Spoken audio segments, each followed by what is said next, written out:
Bismillahirrahmanirrahim. Elhamdülillah Rabbil alemin. Vessalatu vesselamu ala eşrefil enbiya'i vel mursalin. Seyyidina ve nebiyyina ve mevlana Ebel Kasimi Mustafa Muhammed sallallahu aleyhi ve alihi ve sellem ve alihi teyyibinat tahirin ve la'netullah ala a'daihim ecma'in minel an ila qiyami yevmiddin. Euzu billahi semil alim mineşşeytanirracim. Rabbi şrah li sadri ve yessir li emri ve hlul ukdeten min lisani yefqahu qavli. Allah bu cümə günü bizlərə mübarək eləsin. Allah bu cümə günündə edilən duaları, ibadətləri qəbul eləsin. Allah hər yerdə ki cümə namazı qılınır, o cümə namazlarını ali dərəcədə qəbul eləsin. Bütün müsəlmanları çətinliklərdən, bəlalardan bu mübarək cümə gününün hörmətinə xilas eləsin, bəlalardan, çətinliklərdən. Və biz də, əziz izləyicilər, keçən dəfəki söhbətimizi davam edirik. Bizim cümə xütbəmizdə dedik ki, Hucurat surəsini biz izah edəcəkdik və Hucurat surəsinin ilk olaraq, müqəddim olaraq tanış olduq. Qeyd etdik ki, o surədə nələrdən danışılır. Və bugün də artıq bu surənin birinci ayəsinə giriş edirik. Surənin birinci ayəsi belədir. Allah Teala buyurur: Ya eyyuhellezine amenu. Bismillahirrahmanirrahim. Buyurur ki: Ya eyyuhellezine amenu la tuqaddimu beyne yedeyillah ve rasulihi vettakullah innallaha semi'un alim. Buyurur ki, ey iman gətirənlər, heç bir şeydə, istisnasız, heç bir şeydə Allahı və onun rəsulunu, elçisini qabaqlamayın. Allahdan qorxun, təqvalı olun, çəkinin. Allah eşidir və bilir, eşidəndir və biləndir. Burada əsas məsələ Peyğəmbər, Allah və Peyğəmbəri qabaqlamaqdır.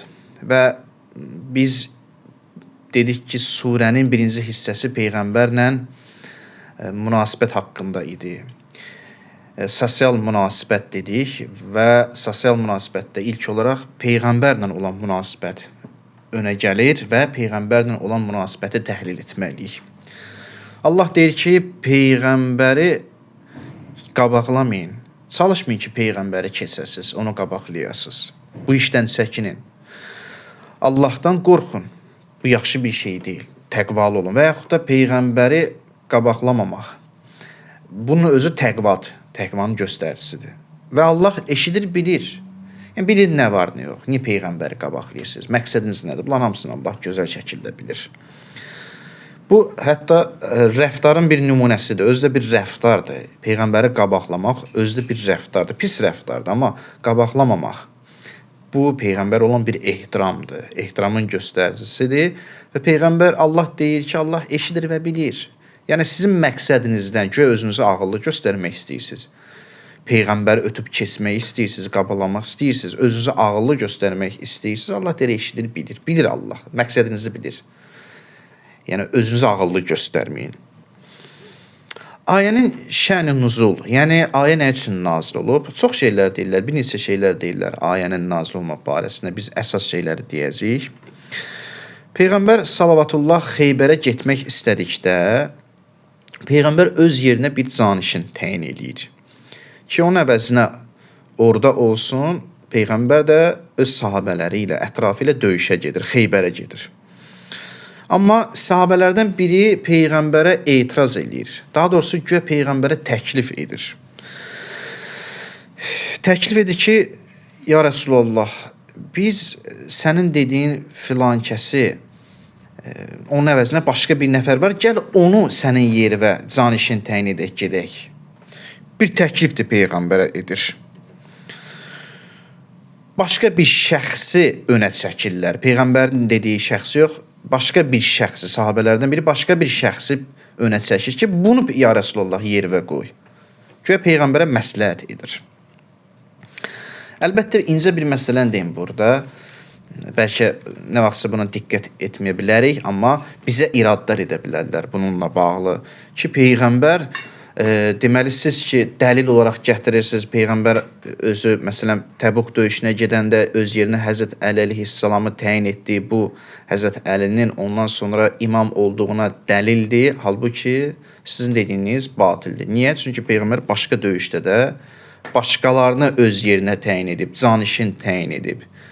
Əgər öz yerinə canişin təyin etmək imamətin göstəricisidirsə, nə üçün Həzrət Əliyə aid edirsiniz? Başqa adamlarda peyğəmbər öz yerinə canişin təyin edib döyüşə gedib. Ki tarixdə də bunlar var. Tarixdə bunlar araşdıranda görürük. Onda onlar da canişindir. Yəni bu iradı bizə edə bilərlər ha. Çox yaxşı bir iradə əslində. İradə edə bilərlər. Yəni biz demirik ki, peyğəmbər özündən sonra Həzrət Əlini hansısa bir döyüşə gedəndə yerinə təyin etdi, deməli Həzrət Əli əleyhissalam imamdır. Biz sırf buna görə demirik. Əslində buna görə deməməliyik. Bu olsa da başqalarını da təyin etmişdi. Onlar niyə imam sayılmır? Məsələ burasındadır ki, peyğəmbər Həzrət Əlini təyin edəndə onun barəsində nə dedi, başqalarını təyin edəndə nə dedi? Peyğəmbərin təyin etmə metodu da var da, hansı formada təyin etdi peyğəmbər? Məsələn, Həzrət Əlini öz yerinə qoyanda nə dedi? Dedi, istəmirsən, səninlə mənim olan münasibətim Harunun Musaya olan münasibəti kimi olsun. Peyğəmbər bildirir ki, yəni bunu mən sadəcə olaraq yerimə qoyub getmirəm. İnsanlara çatdırmaq istəyir ki, bu şəxs Əli məndən sonra sizin rəhbəriniz olacaq.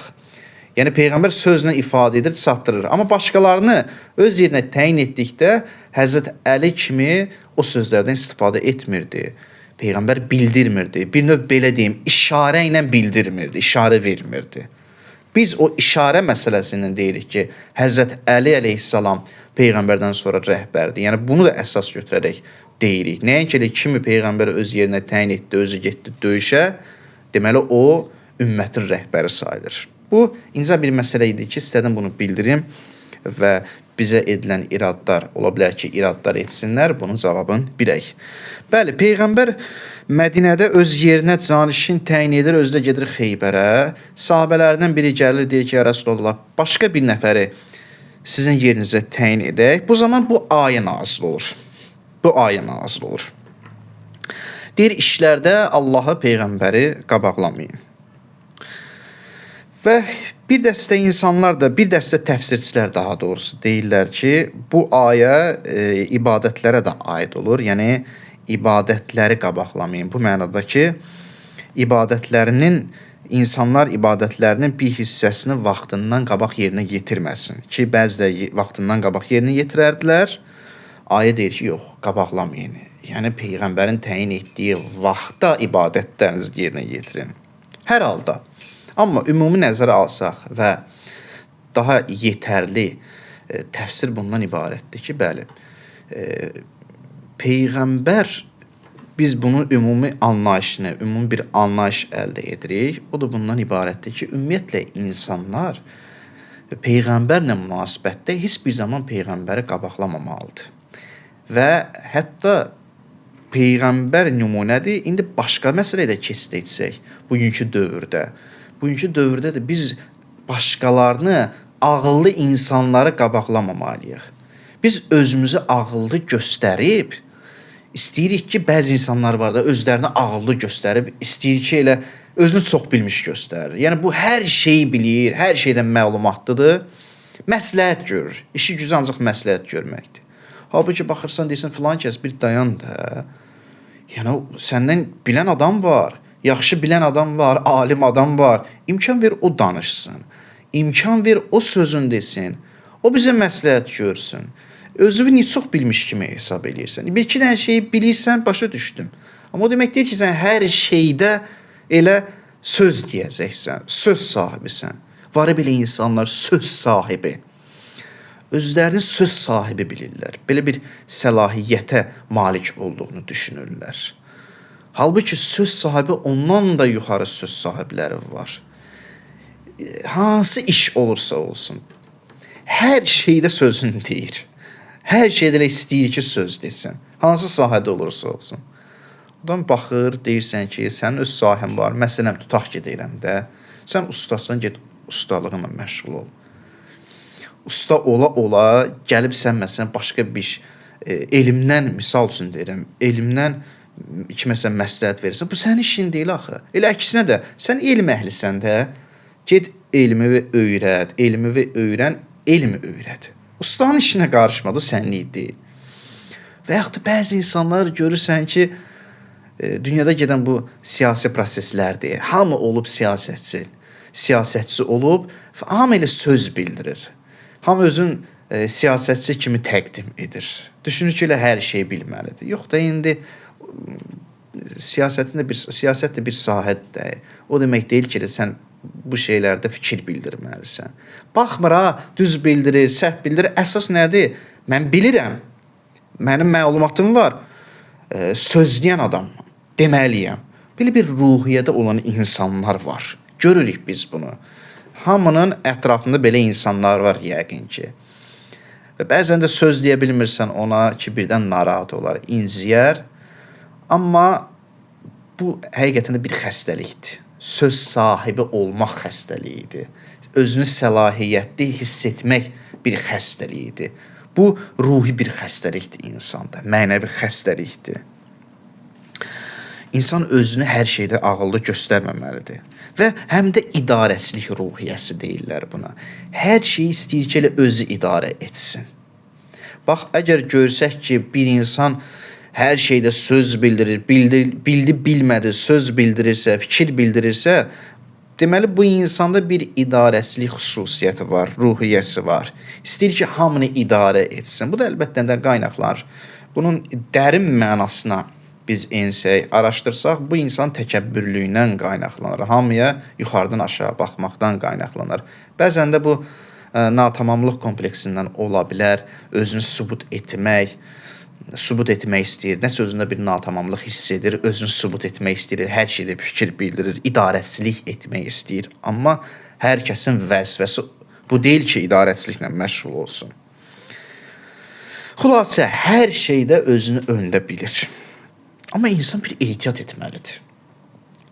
Mən ehtiyat etməliyəm. Məndən çox bilən var, məndən ağıllı insanlar var.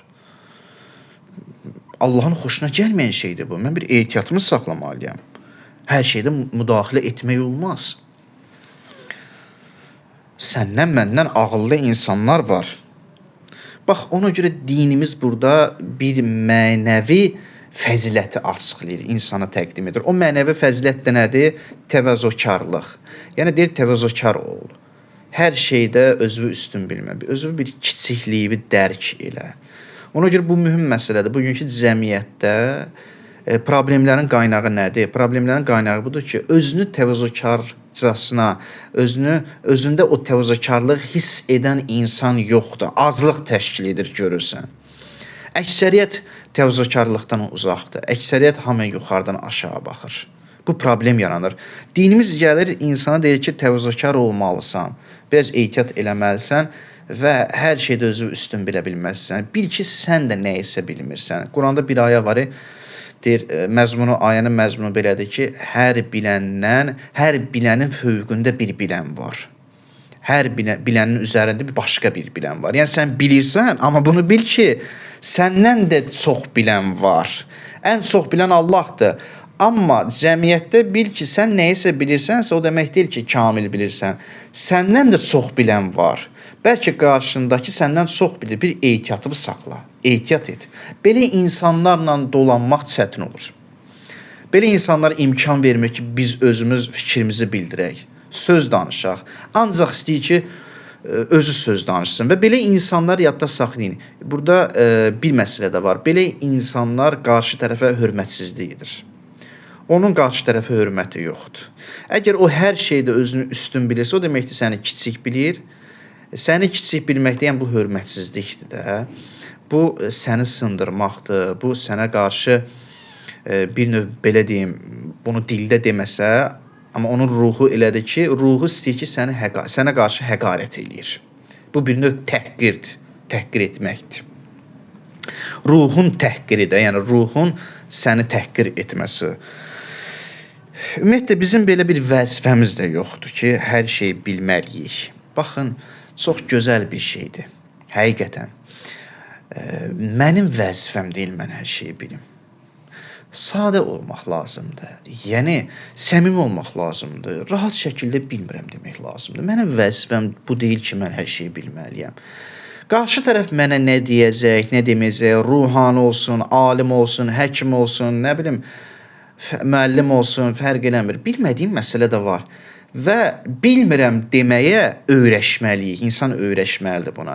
Belə bir vəzifə yoxdur axı. Allah insanın üzərində belə bir vəzifə qoymayıb ki, sən öz sahəndə hər şeyi dəqiqliklə bilməlisən. Yox, bilməyə də bilərəm mən. Bizim alimlərimiz bizə nə öyrədir? Alimlər öyrədir ki, özləri də öz əməllərində göstəriblər ki, onlara sual verəndə onlar deyiblər ki, bilmirəm. Deyiblər bilmirəm. Və yaxud da deyiblər bilmirəm, bilərəkdən deyiblər bilmirəm. Amma üzərindən bir neçə dəqiqə keçəndən sonra deyir, aha, sualın cavabını tapdım. Sən dediyin sualın cavabını tapdım. Əslində bilirdi, amma bir neçə dəqiqə gözləyir, sonra deyir. Nə üçün elə eləyir?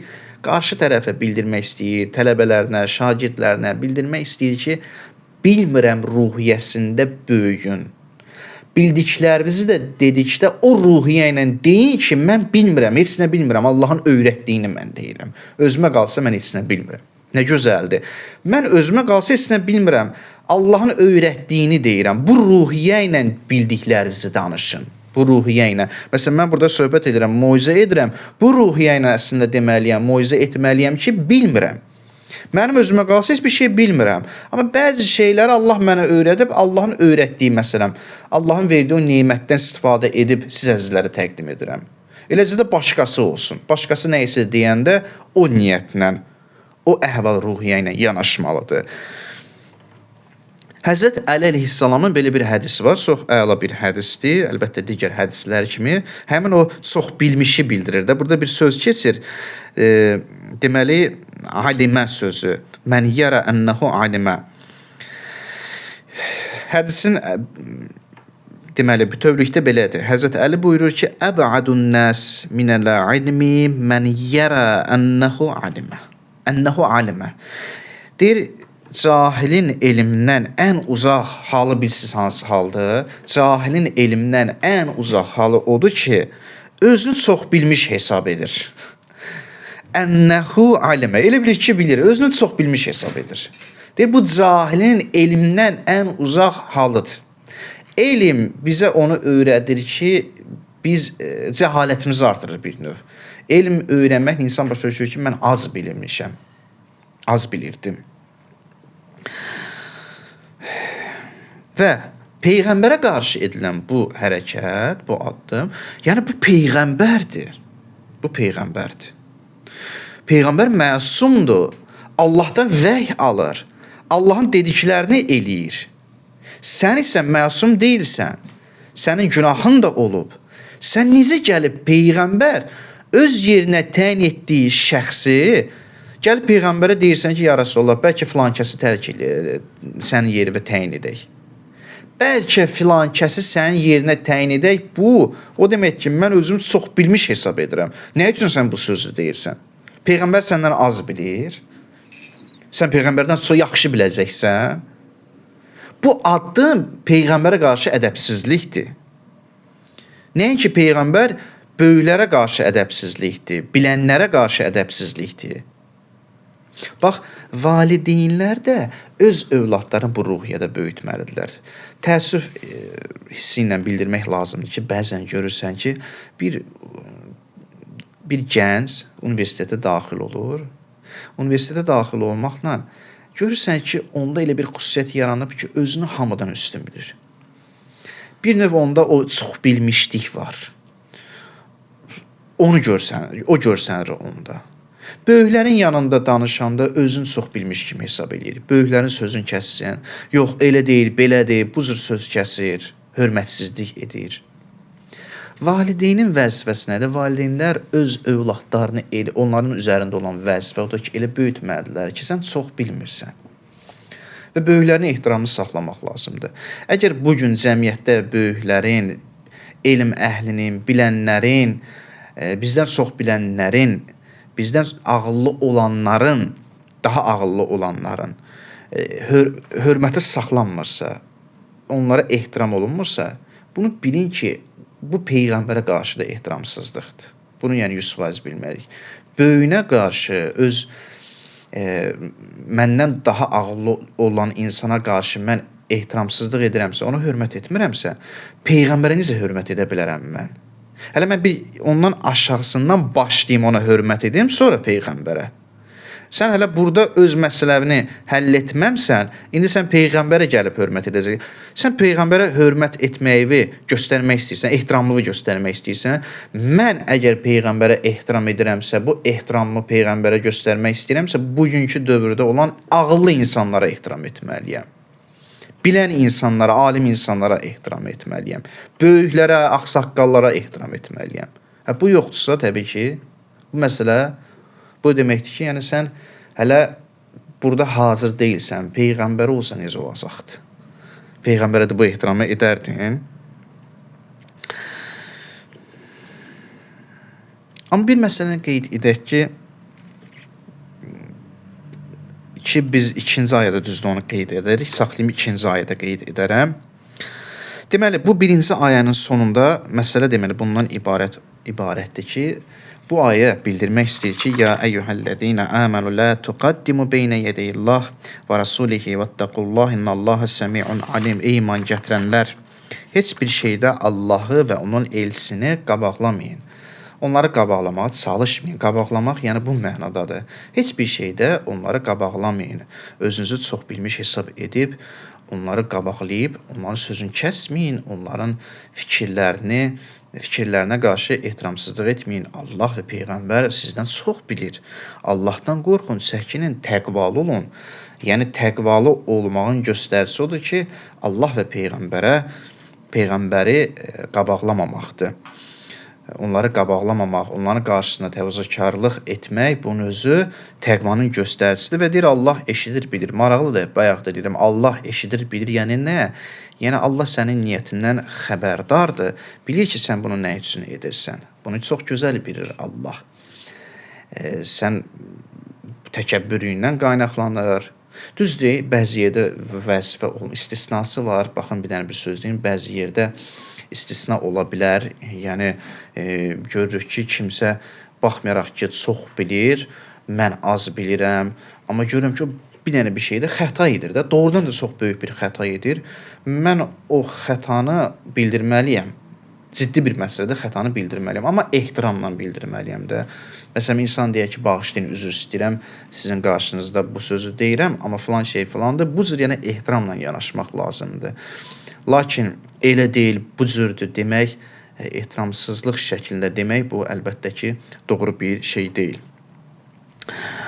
Ayənin ikinci ayədə isə belə buyurulur ki, ya eyyuhellezina amanu la terfa'u aswatakum fawqa sawtin nabi və la tejharu lahu bil qawl kecehri ba'dikum li ba'din an tahbata a'malukum və entum la teş'urun. Ey iman gətirənlər, səsinizi peyğəmbərin səsindən yüksəyə qaldırmayın. Səsinizi uzaltmayın. Peyğəmbərin səsindən yüksək danışmayın. Və bir-birinizin yanında olduğu kimi onun da yanında uca səslə danışmayın. Necə öz yanınızda sakit danışırsınız, Peyğəmbərin yanında da o cür danışın. Səsinizi uzaltmayın, hakü salmayın. Yoxsa özünüz də hiss etmədən əməlləriniz puç olar. Maraqlıdır. Deyir, əməlləriniz puç olar. Yəni, Peyğəmbərin yanında Peyğəmbərə səs-küy salmaq, Peyğəmbərin yanında səs-küy salmaq, səsini uzaltmaq deyir, bu səbəb olur ki, əməllər puç olur. Niyə? Çünki bu bir növ küfürdür də. Çünki bu ehtiramsızlıqdır Peyğəmbərə bilərəkdən. Peyğəmbərə də ehtiramsızlıq etmək özü küfürdür. Küfür də bütün əməllərin yox olmasına səbəb olur. Bu ayənin şən-i nuzulunu deyim, nə üçün bu ayə nazil olub, bunu deyim, ondan sonra söhbətimizi yekunlaşdıraq. Bəni Təmim qəbiləsindən bir dəstə gəlir Mədinəyə, Peyğəmbərin yanına, Peyğəmbərin məscidinə daxil olurlar. Peyğəmbərin evi olan otaqlarının arxasından belə deyirlər. Deyirlər, ey Muhammed, çölə çıx. Belə deyib qışqırırlar. Ey Muhammed, surət çıx belə deyib qışqırırlar, hayküş salırlar. Və bu ədəbsiz addım peyğəmbəri narahat edir. Peyğəmbər gələndə onlar peyğəmbərə deyirlər ki, bura səninlə öyünmə yarışına gəlmişik. İcazə ver bizim şair və xətibimiz Bəni Təmim qəbiləsinin uğurları haqqında danışsın. Biz xətib gətirmişik, şair gətirmişik ki, onlar Bəni Təmim qəbiləsinin uğurundan danışsın. Peyğəmbər icazə verir. Onların xətibi ayağa qalxıb Bəni Təmim haqqında danışır, mədhiyə edir, fəzilətlərindən danışır. Sonra Sabit İbn Qeysə ki, peyğəmbərin yanında olanlardan bir xətibdir, o cavab verir. O da həmin Bəni Təmim qəbiləsinə cavab verir. Sonra şeirə sıra gəlir. Onların şairi yenə Bəni Təmim qəbiləsini məth edir. Sonra Həssan İbn Sabit ona cavab verir peyğəmbər tərəfdən. O da ayağa qalxaraq həmin şairə tutarlı cavab verir. Və onların böyüklərindən biri olan Əqra adlı bir şəxs belə bir söz deyir. Yəni hərəsi biri xutbə edir, sonra o birisi qəbilədən xutbə edir, hərəsi bir-birini məth edir, cavab verir, sonra bu şeir deyir, o birisi də şeir deyir, cavab verir. Belə bir adət var idi də peyğəmbərin dövründə. Bəni Təmim qəbiləsindən olan böyüklərdən biri Əqra adlı şəxs belə deyir, bunların xətibi bizim xətibdən və bunların şairi bizim şairimizdən üstündür. Bunu dedikdən sonra peyğəmbər narahat olur ki, bunlar birdən inciyərlər, onların könlünü almaq üçün peyğəmbər onlara hədiyyələr verir. Ki, yəni məğlub oldular da, hədiyyələr verir peyğəmbər onlara, ürəklərini ələ almaq üçün. Və Bəni Təmim qəbiləsi bundan təsirlənir, peyğəmbərin bu hədiyyəsindən təsirlənir və peyğəmbərə iman gətirir. Peyğəmbərin bu addımdan iman gətirir. Bu ayə bunun üçün nazil olub ki, yəni peyğəmbərin yanında səsinizi ucaltmayın, peyğəmbərə qışqırmayın, hayküş salmayın. Gəlmisiniz peyğəmbərin məscidinə daxil olub, ey Muhammed, çölə çıx, bu hörmətsizlikdir, səsinizi ucaltmayın. Təbii ki, bu ayəni bizə bildirən tərəfi, ayə bizə bildirir ki, peyğəmbərin yanında olanda peyğəmbərə qarşı diqqətli olmalıyıq. Səsimizi onun yanında, səsimizi onun yanında ucaltmamalıyıq. Ki, inşallah növbəti cümə söhbətində, xütbəsində də deyəcək ki, bu ayəni bugünkü dövrdə tətbiq edəndə bir çox məsələlər ortaya çıxır. Bugünkü bizim söhbətimiz bura qədər. Allah bizləri peyğəmbəri sevənlərdən qərar versin, peyğəmbərə hörmət edənlərdən qərar versin. Allah bizə nəsib eləsin ki, peyğəmbərin ehtiramını, hörmətini bütün müsəlmanlara nəsib eləsin ki, onun ehtiramını, hörmətini layiqincə saxlasınlar. Allah bu söhbətləri bizim qəlbimizdə təsirli etsin inşallah. Allahümmə innə nəs'əluka və nəd'uk bismikəl azimə əl-əzəm əl-əzzəl əcəlil əkrəm və bi Muhammedin və əhli beyti tahirin. Ya Allah, ya Allah, ya Allah, ya Allah, ya Allah, ya Allah, ya Allah, ya Allah, ya Allah. Ya Allah, ya Rahman, ya Rahim, ya Muqallibəl qulub, Səbbit qulubuna alə dinik. İlahi, əllərimizi naümid qaytarma, amin deyən dillərimizi lal öldürmə. Bağışlamamış bizləri qəbr evinə göndərmə. Qəbrimizin ilk gecəsində Mövla Əmir əl-Möminini başımızın üzərində hazır elə. Dünya və axirət hazətlərimizi qəbul elə, hazətlərimizi ver. İlahi, bizi çətinliklərdən, bəlalardan hifz elə. İlahi, bizləri dünya və axirət Peyğəmbər və əhl-i beytindən ayrı salma. İlahi, dünyada İmam Hüseynin ziyarətin, qiyamətdə şəfayətin bizlərə nəsib elə. İlahi, bütün müsəlmanları yerin, göyün bəlasından hifz elə. Müsəlmanların düşmənlərini tezliklə yer üzündən sil. İlahi, İmam Zaman əleyhissalamın zuhrunu tez elə, ağanın qəlbimizdən razı və xoşnud elə. Günahlarımızı bağışlamaqla o ağanın zuhrunun təcil elə. Şəhidlərimizi Kərbəla şəhidləri ilə məşhur elə. Qazilərimizə tezliklə şəfa ver. Onların valideynlərinə səbr inayət elə. Haqqı Muhammedin və alih və haqqı surətil mübarəkətil Fatihəti mə'əs-salavat. Allahümme salli ala Muhammedin və ali Muhammed və əccil fərəcih.